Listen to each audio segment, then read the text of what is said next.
안녕하십니까. 현대투자연구소 송재호입니다. 이번 시간은 시장의 절대 권력이라고 할 수 있는 삼성전자를 중심으로 앞으로의 그 장세를 전망해 보도록 하겠고요.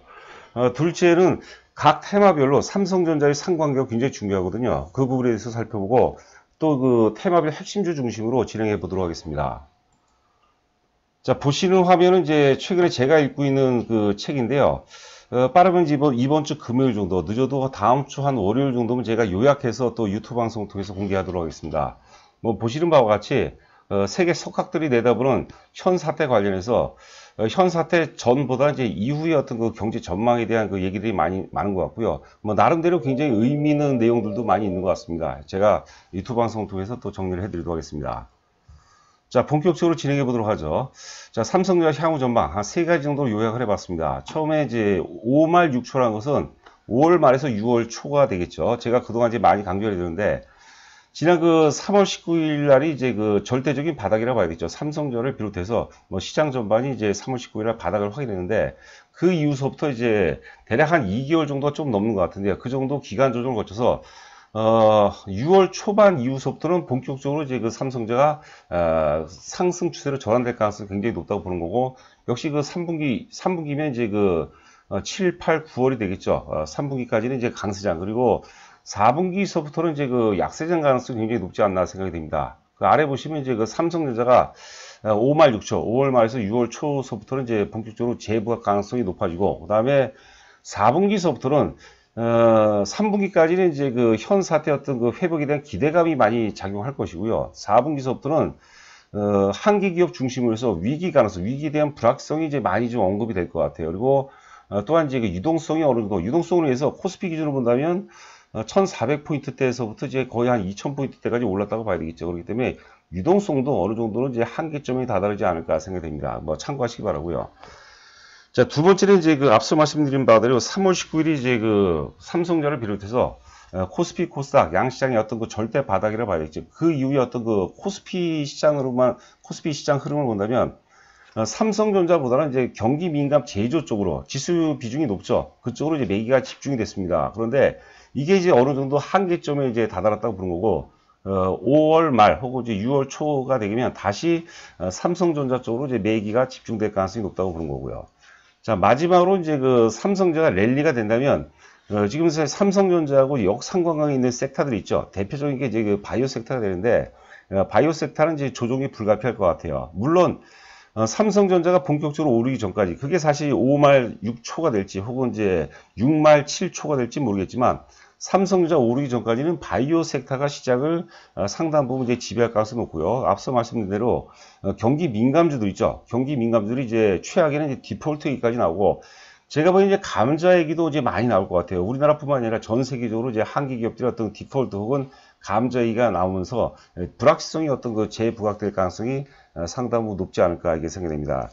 그 채용 VIP 관련해서 이제 방송 맨 끝에 이제 자세하게 설명해 놨습니다. 저희가 뭐 수익률을 100% 보장한다는 말도 안 되는 거고요. 뭐 여하튼간에 종목에 대한 결정적인 논리 이런 것들은 이제 충분히 공감할 수 있지 않을까 생각됩니다. 우리가 급등주, 주도주를 아는 거하고 실제 수익 내는 거하고 이제 많은 차이가 좀 있다고 봐야 되겠죠.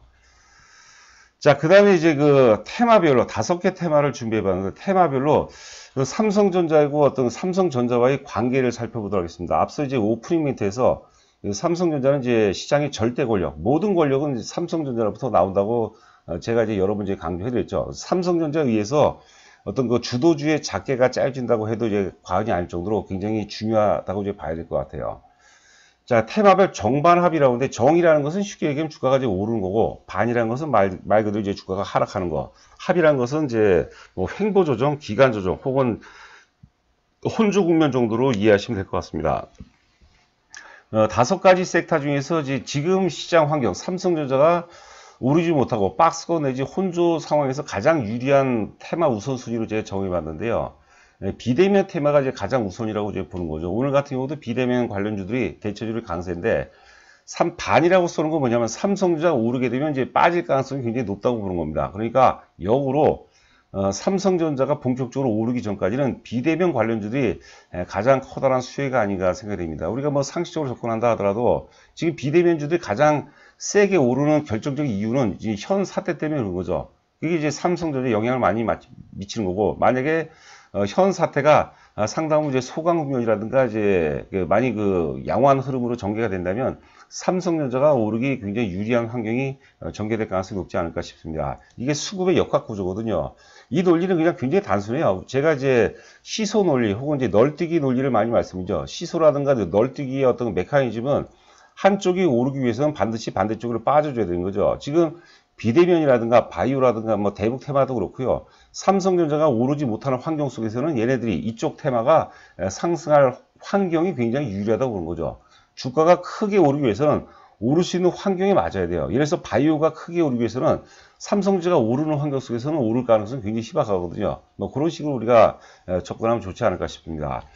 위기에는 새로운 신산업이 등장하고 또 새롭게 성장 파동을 이끈다. 이거는 제 얘기가 아니라 우리 이강 땡 회원께서 이 내용은 이제 유튜브 방송에서 소개를 해주면은 유튜브 시청하신 분들이 상당히 도움이 될 거다라고 저한테 이제 문자를 보냈어요. 그래서 제가 우리 이강 땡 회원이 권유를 하셨기 때문에 제가 말씀드린 겁니다. 자, 비대면 관련 중에서는 카카오, 물론 이제 네이버도 좋고 여러 가지 좋은데, 카카오가, 저희 회사 입장에서는 뭐 카카오가 굉장히 좋다고 보는 거죠.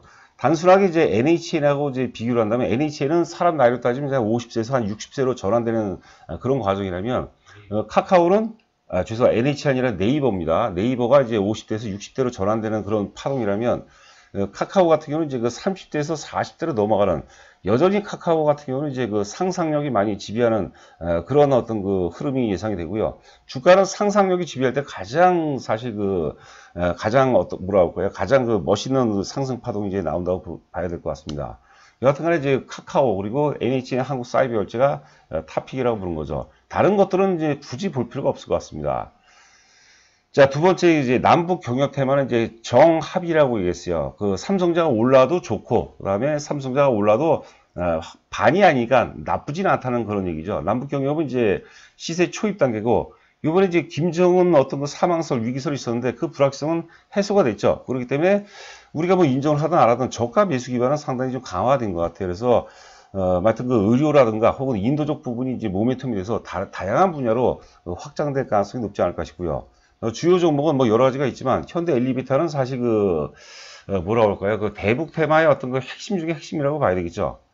지금 이제 현대 아산을 지배하고 있죠. 현대 아산을 통해서 7개 핵심 사업권을 갖고 있습니다. 그리고 SOC 중에서도 사실 SOC 중에서도 대북 테마 중에서 SOC가 핵심이라고 보는 거고, 도화이즈는 SOC의 또 핵심 종목이라고 봐야 될 것 같아요. 실적이 또 굉장히 좋죠. 그래서 도화이징 이런 것들도 우리가 계속해서 관심 있게 봐야 되지 않나 싶고요. 세 번째는 이제 바이오 테마인데, 바이오 테마는 삼성전자가 오르는 환경 속에서는 반대예요. 삼성전자가 오르게 되면은 조정 확률이 굉장히 높습니다. 역으로 또 삼성전자가 오르기 전까지는 바이오가 이제 시장을 지배할 가능성이 굉장히 높다고 봐야겠죠. 또 시가총액 상위 종목이 많이 포함이 되기 때문에 굉장히 의미가 있다고 봐야 될 것 같아요. 비대면 같은 경우도 물론 이게 시가총액 어느 정도 적정 비중이 있지만 바이오에 비하면 이제 많이 떨어진다고 봐야 되겠죠. 자, K바이오, 누구도 거부할 수 있는 K바이오 시대. 현 사태 관련해서 한국의 바이오가 마치 뭡니까, 누구죠? 하여튼 K팝의 버금 정도는 아니지만, 뭐, K팝에 범줄만하게 전 세계가 지금 K바이오를 상당히 이제 많이, K바이오가 많이 이슈화 되고 있고, 많이 또 칭찬들을, 좋은 얘기들을 많이 하는 것 같아요. 우리가 좀 과장한다면 대한제국 설립 이래 한국이 여러 가지 다른 어떤 여러 가지 K팝이라든가 K 또 뭐가 있나 하여튼 그런 분야를 제외하고는 K바이오가 글로벌 시장에서 이렇게 많이 추앙됐다고 할까요? 하여튼 이슈화 되는 거는 유일한 것 같습니다. 여하튼간 이제 바이오 같은 경우는 제가 초반서부터 좀 말이 좀 꼬이는 것 같은데 연휴 오래 쉬다 보니까 좀 그런 것 같습니다. 이해하시기 바라고. 여하튼간에 삼성전자가 본격적으로 랠리가 전개되기 전까지는 시장을 지배할 가능성이 굉장히 높지 않을까 생각됩니다. 자, 그 다음에 이제 합이라는 것은 이제 삼성전자가 오를 때 합이거나 혹은 이제 꺾일 가능성이 높다고 보는 거죠. 5G 같은 경우는 종목별로 좀 차별화가 굉장히 심할 것 같아요. 일단 전체적인 맥락으로 본다면 하반기에 이제 글로벌 모멘텀이 많이 있습니다. 핵심 종목으로 본다면 이제 HFR을 들 수가 있을 텐데요. 현 사태 직후에 글로벌 시장에서 시장 선점을 위해서 이제 투자를 굉장히 많이 하거든요. 그런 테마 중에 하나인데, 단점도 많이 있어요. 그래서 이제 작년에 뭐 KMW라든가 오이솔루션 같은 경우는 이제 작년에 너무 많이 올랐기 때문에 영업이익이 증가하긴 하는데 증가율이 상당히 둔화가 된다고 보는 거죠. 그래서 HFR 같은 경우는 작년 실적이 재작년 2018년도 대비해서 또 오히려 떨어졌거든요. 그런데 2019년 대비해서 2020년 올해 실적이 영업이익 기준으로 이제 최근에 전망치를 보면 거의 뭐 10배 이상, 영업이익이 한 10배 이상 정도 나와요. 그래서 뭐 여러 가지 종목이 있지만 HFR이 5G 내에서는 좀 탑픽이 아니고 또 어느 정도 위기를 넘어설 수 있는 좋은 어떤 그 뭐 안식처라고 할까요? 뭐 그런 식으로 접근할 필요가 있지 않나 생각이 되고요. 마지막으로 이제 그 비메모리는 역시 그 뭐 당연한 논리로 삼성전자와 상승의 흐름을 이제 함께 할 가능성이 있고요. 어찌 보면 삼성전자가 시장에서 자리를 잡는다면 아직까지 자리를 잡았다고 볼 수는 없어요. 뭐 우리가 여러 번 이제 강조를 해드렸지만 삼성전자가 시장에서 자리를 잡는다면은 돌발적 상승 가능성이 높다고 그런 거고 우리가 이제 잠시 후 제가 SF 반도체를 보도록 하겠는데 기존에 이제 리노공업이라든가 혹은 뭐 여러 종목 다양한 종목군들이 역사의 고점을 먼저 돌파하고 있는 거거든요. 그런 어떤 그 돌발적인 랠리 가능성에 미리 좀 대비를 하고 조정받을 때마다 좀 물량을 좀 확보하는 그런 전략이 좀 바람직할 가능성이 높다고 그런 거죠. 자, 보시는 그림은 이제 그 삼성전자입니다. 삼성전자 3분기 같은 경우는 지금 아직까지 현 사태가 회복이 됐다고 볼 수는 없는데 그런 시그널들이 좀 많이 나오고 있어요. 근데 뭐 러시아라든가 저는 또 일본 같은 경우가 지금 검진을 많이 안 하고 있죠. 그래서 일본이 그 굉장히 크게 폭발할 가능성이 높아요. 여하튼 그래 뭐 일본도 그렇고 또 중동 지역도 아직 그렇고 그다음에 그 동남아 지역도 그렇고 그 아프리카 쪽도 아직까지 뭐 사실 그 내관이 많이 있습니다. 여하튼 간에 전체적인 미국이라든가 뭐 지금 세계사 자체가 미국이라든가 유럽 중심의 세계관이기 때문에 미국이나 유럽이 지금 회복 세를 보이기 때문에 기대감은 지금 시장에 이제 많이 반영되는 것 같아요. 하지만 기대감을 넘어서 4분기 정도 된다면 한 10월 달에 접어든다면 기본적으로 한계 기업들이 많이 나올 것 같아요. 지금은 어때요? 지금 이제 정부의 어떤 정부의 어떤 뭐 유동성 보강이라든가 혹은 재정 정책들이 좀 많이 반영이 되죠. 지금 이제 회사채를 매입했던 만기 회사채를 매입해 준다고 그러고 뭐 기업업도 매입해 준다고 그러는데 분명히 한계가 있습니다. 그래서 한계 기업들은 퇴출될 가능성이 높다고 봐요. 그리고 뭐 감자라든가 이런 가능성도 충분히 있다고 봐야 되겠죠. 그래서 그런 것들이 시장을 어떤 압박하면서 4분기 10월, 11월, 12월 4분기에는 상당 부분 어떤 그 약세장 가능성이 높지 않을까 싶어요. 하지만 기본적으로 3분기까지 그러니까 빠르면 한 4개월 정도 6월, 7월, 8월, 9월 정도까지는 삼성전자 중심으로 해서 강세장 그 가능성이 높다고 봅니다. 자, 하여튼 여기 대략적으로 제가 그 그림을 그려놨는데요. 지금 이제 상향 박스권 등락을 보이다가 한 5월 말에서 6월 초 정도 되면 본격적으로 우상향 전개될 가능성이 높지 않을까 생각됩니다. 자, 보시는 그림은 위에가 이제 삼성전자와 아래가 이제 한국전력이거든요. 삼성전자와 이제 한국전력과의 상관관계죠. 지금 이제 3월 19일이죠. 3월 19일 날이 전반적으로 다 이제 절대 바닥을 확인했어요. 그리고 삼성전자 기준으로 본다면 기본적으로 한 이틀 오르고 이틀 오르고 이제 박스권 조정인데 한전 보면은 이틀 뭐 3일 정도 오르고 그 다음에 여기 이제 그림을 표시해놨죠. 삼성전자 대비해서 오버슈팅이 일어났죠. 대략적으로 이제 2만원 미만 한 19,000원대 중반서부터 25,000원대까지 삼성전자가 못 오르는 환경 속에서 급등했단 말이죠. 그 삼성전자 대비 이제 오버슈팅이 된 거죠. 그게 이제 지금 현재 어떤 유동성이 삼성전자로 간 게 아니라 한국전력으로 간 거죠. 그래서 삼성전자 어떤 그 유동성을 바탕으로 삼성전자와 역상관관계인데 그 한전이 오르는 여러 가지 배경이 있지만 기본적으로 현 사태에서 유가가 이제 급락을 했죠. 급락을 한 게 한국전력한테는 유리한 환경이고 삼성전자한테는 안 좋은 불리한 환경을 이제 제시했다고 이제 보시면 될 것 같아요. 그래서 향후에는 한국전력이 이제 조정을 받으면서 삼성전자가 이게 이제 5말 6초가 되겠죠. 한 6월 초반 이후부터는 삼성전자가 다시 상승 전환되고 한전같이 그동안 좀 많이 오른 것들은 이제 다시 재조정 받을 가능성이 이제 높다고 그런 거고요. 자, 보시는 그림은 이제 그 삼성전자하고 HMN입니다. 이게 이제 현대상선의 새 이름이에요. 이름이 바뀌었더라고요. 보시면은 삼성전자 앞서 이제 그 한국전력과 이제 삼성전자 한국전력과의 관계하고 이제 같은 논리입니다. 삼성전자 같은 경우는 5월 19일 바닥 위에 많이 못 올라왔어요. 그리고 옆으로 횡보 조정 가운데서 그 매기가 원래는 사실 그 삼성전자가 1분기 실적이 6조 4천, 영업이 6조 4천원 나와서는 대단히 선방한 거거든요. 그러면 삼성전자 쪽으로 그 매기가 이전이 되는데 삼성전자로 안 가고 이런 낙폭과대 경기 민감 대형주 쪽으로 매기가 집중이 돼버린 거죠. 그 삼성전자가 이제 못 오른 매격이 이제 납부 과대출로 이전이 됐다고 보는 거죠. 그래서 삼성전자 대비해서 오버슈팅이 됐는데 이거는 이제 유동성 그리고 정부 정책이죠. 앞서 얘기한 대로 이제 그 기업 어음이라든가 혹은 이제 만기 회사채를 이제 매입해 준다 그러죠. 어디까지 전체 다 매입은 할 수 없어요. 한계 기업들은 퇴출될 수밖에 없겠고, 그 다음에 책임을 져야 되겠죠. 책임진다는 것은 뭐 감자라든가 여러 형태. 물론 그 회사 주주들도 거기에 따른 어떤 그 책임을 져야 되는 것은 뭐 자본시장 논리이기 때문에 뭐 당연하다고 볼 수 있습니다. 여하튼간에 삼성전자 대비해서 오버슈팅이 됐고, 그게 이제 삼성전자가 다시 상승으로 전환되면 이제 그 본격적인 어떤 그 조정의 시그널이 될 가능성이 높지 않을까 싶습니다. 자, 계속해서 이제 우리가 비대면 관련 중에서 앞서 이제 뭡니까? 카카오 외에 카카오는 이제 노멀하고 언제든지 우리가 눌림목 상황에서는 살 수 있는 거고요. NH의 한국사이버결제인데요. 월봉입니다. 보시는 화면 월봉이고, 월봉상 보면 이제 그 고가 기준이라든가 아주 고가 기준, 장중 고가, 월봉상 고가 기준 혹은 월봉상 종가 기준 역사 신고를 돌파를 했어요. 그리고 하여튼 그 눌림목 쪽, 일봉으로 보면 눌림목 하에서 지난주 이제 그 연휴 마지막 날이죠. 연휴 직전 마지막 날에 강세고, 오늘도 뭐 비교적 굉장히 양호한 흐름 보이고 있는데요.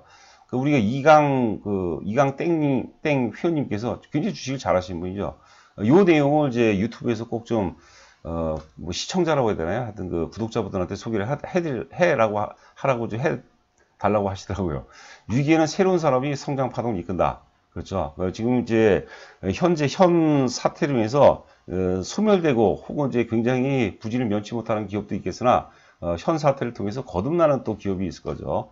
뭐 미국 기업으로 본다면 대표적으로 이제 아마존의 매출이 막 20%대 20%대 한 중반 정도 매출이 급성장했다고. 넷플릭스 이런 것들은 역사의 고점을 이제 돌파한 상태입니다, 여러분들. 오늘도 보면은 이제 비대면 관련주로 조정을 받을 줄 알았어요. 아마존이 좀 많이 빠졌거든요. 아마존이 많이 빠졌는데 그런데도 불구하고 오늘 굉장히 강세를 보이는데 이게 일시적인 유행은 아닌 것 같아요. 이게 산업의 어떤 그 새로운 어떤 패러다임 그런 차원으로 우리가 접근을 해야 되지 않을까 싶습니다. 자, 두 번째 이제 바이오를 보도록 하겠는데, 바이오가 이제 그 대표성이 있죠. 뭐 어떤 그 인덱스 역할을 한다고 봐야 되겠어요. 2018년도 3월 달에부터 2년을 조정을 받았어요. 이 조정을 많이 받았다는 것은 그만큼 과매도가 전개가 됐고, 과매도 과정 속에서 매도 세력의 상당 부분이 소멸이 됐다는 것을 의미해요. 주가가 또 많이 올랐다는 것은 잠재 대기 매도세가 많이 증가했다는 것을 의미합니다. 항상 그 주식은 정반합 그런 반복 과정이라고 봐야 될 것 같아요. 여하튼 간에 셀트리온이 고점 대비해서 2년 동안 조정을 받았다는 것은 굉장히 의미가 있는 거예요. 굉장히 그 유리한 환경이고, 그리고 현 사태 관련해서 이제 고개를 들죠. 월봉이면 뭐 의미가 굉장히 있죠. 그러니까 주가가 그 차트가 좋다고 무조건 가는 건 아니에요. 이 차트라는 것은 수급의 흐름과 크기와 전환점을 분석하는 거거든요. 그런데 공교롭게도 삼성전자가 조정을 받는 그런 환경 속에서 이런 패턴이 나왔다는 것은 대단히 의미가 있다고 그런 거고, 그리고 셀트리온이 실제 어떤 그 펀더멘탈이라든가 전망을 보면 굉장히 좋죠. 올해 그 영업이 거의 100% 가까이 증가하고, 셀트리온 헬스케어 같은 거 거의 200%, 삼성 바이오로시스 같은 경우도 물론 이제 이재용 부회장 관련해서 불확성이 있지만은 분식회 관련 불확성이 있지만 여하튼간에 삼성 바이오로시스 전망치 보면 거의 뭐 영업이 100% 가까이 증가합니다. 주도주 3인방 하여튼 그 셀트리온 헬스케어 그다음에 그 삼성 바이오로시스 세 개를 이제 봐야 되겠고, 신고가 관련주도 LNC 바이오 지금 사는 것은 부담되죠. 하여튼 많이 올랐죠. 제가 여러분들 그 종목을 이렇게 바꾸는 경우는 거의 많지 않습니다. 거의 뭐 했던 거 계속해서 반복하는 거예요. 거의 뭐 90%는 끌고 가죠. 뭐 알테오젠도 오늘 강세 보고 있고, 셀리버리도 이제 역사 고점 이제 돌파할 가능성이 없다고 봐야 될 것 같아요. 하여튼 세 종목은 대체적으로 이제 기대처럼 이제 많이 올라가는 상황이고, 바닥권 관련주들이 좀 안 올라가는데 너무나도 양호합니다. NK맥스. 여러분들 NK맥스 이런 것들 잘 보셔야 돼요. 단기로 보는 게 아니에요, 절대로. 길게 크게 한번 보세요. 그 스토리가, 물론 그 제 얘기가 틀릴 수도 있으나, 여태까지 우리가 그 스토리를 얘기하려면 제가 한두 곳도 없습니다. 여튼간에 NK맥스 굉장히 뛰어난 회사고, 바이오톡스도 너무나 좋은 회사입니다. 바이오톡스텍이 최근에 이제 뭡니까, 이뮨메드라든가 혹은 세울젠트 관련해서 오는 부분도 없잖아 있지만, 그게 아니라 궁극적인 것은 본업이죠. 바이오톡스의 본질은 화평법이고 CRO입니다. 내년 특히 하반기에 많이 꽃을 피운다고 보는 거고, 코아스템 같은 경우도 이제 바닥까지 출발하는데 굉장히 흐름이 좋아요. 그리고 제가 이제 그동안 바이오를 얘기하면서 신라젠조차도 오르게 되면 바이오가 끝난다고 했어요. 시세 말개는 바위 덩어리까지 뜬다고 그러거든요. 그러니까 신라젠이 크게 오른 시점부터는 이제 우리가 많이 조심을 해야 될 것 같아요. 뭐 그런 식으로 접근하면 될 것 같고요. 자, 그 대북 테마 중에서 이제 도화 엔저링 조금 이제 두서가 좀 바뀐 것 같은데 우리가 편히 보도록 하죠. 이제 주봉입니다. 주봉 보시면 이제 과거에 2018년도에 대북 테마가 꽃을 피웠죠. 한때 크게 주가가 올랐다가 도화 엔저링 기준으로 보면 2019년도 2월 달에 고점을 찍고 15,000원대 고점을 찍고 계속해서 조정을 받았는데 최근에 이제 4.15 총선에서 이제 여당이 앞서가면서 대북 테마 관련주들이 오를 수 있는 굉장히 좋은 환경이에요. 또 김정은 리스크도 좀 해소가 되고 북한에서 어느 정도 이제 답신만 있다면은 굉장히 좋은 흐름이 예상이 되지 않나 이렇게 생각이 되고 있습니다. 자, 그다음에 이제 그 5G 중에서는 이제 그 HFR이 단연 탑픽이라고 보죠. 제가 이제 그 굵은 선을 걷는데 이런 이제 저점과 저점이 계속 닿죠. 아직까지 본격적으로 어떤 거 관성이라든가 가수요가 개입이 안 된 상태고, 요번에 어떤 흐름이 좀 전환이 된다면 가수요가 개입되면서, 다른 건 몰라도 HFR 같은 경우는 이제 한 단계 주가가 크게 레벨업 될 가능성이 높지 않나 싶어요. 작년도 영업이익이 20억대인데, 올해 예상 영업이 200억이 나오는 그런 전망치가 많이 나오거든요. 그러니까 전망치하고 실제치하고 적당히 좀 일치가 된다면 굉장히 그 좋은 흐름이 예상이 되지 않나 싶습니다. 자, 그다음에 비메모리, 삼성전자가 이제 그 시간 함수죠. 삼성전자가 시장에서 자리를 잡는다면 관련주들이죠. 비메모리 관련주들. 그 대표적인 게 이제 리노공업은 역사의 고점 돌파했어요. SNS도 돌파했어요. 제가 지금 매수 관점에서는 좀 부담이 돼요. 근데 SF 반도체는 5,000원대 초반 정도, 현재 가격대도 괜찮아. 조금 물린다는 생각으로 좀 끌고 간다면 좋은 흐름이 예상이 되지 않나 싶습니다. 여하튼 간에 삼성전자가 시장에서 투자자들에게 이제 어느 정도 신뢰를 줄 수 있는 그런 환경이라면 그 전에 SF 반도체, 리노공업이나 SNS텍 같이 동반해서 SF 반도체도 이제 본격적으로 랠리 가능성이 높지 않을까 싶습니다. SF 반도체 관련해서는 그 전에 제가 좋은 내용들 많이 올려놨으니까요. 참고하시면 좀 도움이 되지 않을까 싶습니다. 자, 네페스가 좀 더딘데 네페스가 사실 비메모리에 저는 대장이라고 봐요. 대장이라고 무조건 제일 많이 오는 거 아니고 안정성을 확보한 상태에서 굉장히 의미 있는 흐름이 예상이 된다고 보고 AD 테크놀로지가 좀 아깝죠. 이거는 이제 거의 35% 정도 대형 것도 유상증자를 했는데 6월 4일 전까지 사놓으면 유상증자를 받아요. 참고하시고 하여튼 올해 특히 연말 관련해서 연말을 대비해서 어떤 AD 테크놀로지 한번 크게 승부를 할 수 있는 그런 종목이 아닌가 이렇게 생각이 됩니다. 체험 VIP 관련해서는 자세하게 설명해 놨고 제가 여러 가지 얘기하지만 그냥 혼자 하시는 거 주먹구구식으로 혼자 하는 것보다는 우리가 특히 이제 여러분께서 이제 현재 보유하고 있는 종목, 그 다음에 이제 매수하는 종목을 논리가 없이 사거나 논리 없이 보유하는 것은 제가 보기엔 굉장히 위험한 발상이라고 생각해요. 저희가 100%는 아니지만 하여튼 성공 투자로 이어질 수 있도록 큰 도움이 되고 또 큰 영감이 될 수 있도록 최선을 다하도록 하겠습니다. 자, 오늘 방송 마치도록 하겠고요. 저는 내일이 또 휴무죠. 그러니까 모레 수요일날 여러분들 또 찾아뵙도록 하겠습니다. 감사합니다.